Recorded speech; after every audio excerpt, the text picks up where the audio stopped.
अगर जिंदगी में कहीं पहुंचना है या कुछ बनना है या इस दुनिया को कुछ करके दिखाना है तो उसकी एक कीमत है। There is nothing free in this world. इस दुनिया में कुछ भी मुफ्त में नहीं मिलता। लोग कहते हैं by one get one free, what is this? ये तो मुफ्त में मिल रहा है, लेकिन आप नहीं जानती वो दोनों चीजें देकर किसी एक की शक्ल में आपसे कीमत वसूल कर लेता है। And that's the real value of the thing.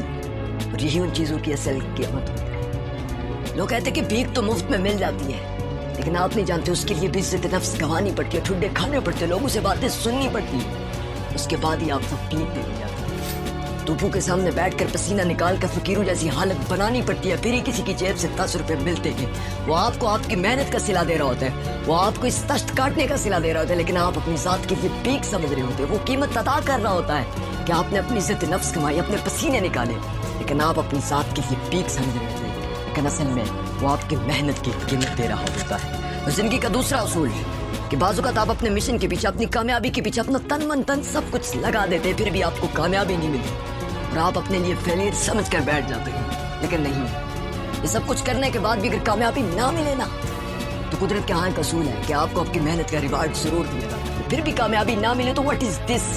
आप नहीं जानते कि कुदरत पॉलिश करके आपके हाथ से बड़ा हाव आपको देने जा रही है। आपके मिशन से बड़ा मिशन, आपकी मुहिम से बड़ा मुहिम, आपकी तहरीक से बड़ी तहरीक कुदरत आपके हवाले करने जा रही है, क्योंकि ये पॉलिश का प्रोसेस था जिसके बाद ही आपको मिशन दिया जा रहा था। आपकी कामयाबी शायद उस कामयाबी से छोटी थी। आपका हासिल जो इस वक्त आपके लिए ला हासिल बन चुका है, कुदरत आपका हासिल इससे बड़ा देने जा रही होती, लेकिन उसके लिए समझना पड़ता है, मुशाहिदे करने पड़ते, तजर्बे लगाने पड़ते हैं। और जिंदगी का तीसरा असूल कि अगर जिंदगी में फेलियर से मिलना पड़ जाए, इतना शायद इंसान सक्सेस से नहीं सीखता जितना फेलियर से सीखता है। क्योंकि याद रखना, एडिसन से किसी ने पूछा था कि आपको पता है कि आपने इजाद की? उसने कहा कि अगर मैं याद रखता कि ना कि मैंने इजाद की तो मैं एक को करने के बाद कभी दूसरे पे ना पहुंच सकता। मैं 1249 इजादात कभी ना कर सकता अगर मैं पिछली इजादात को याद रखता।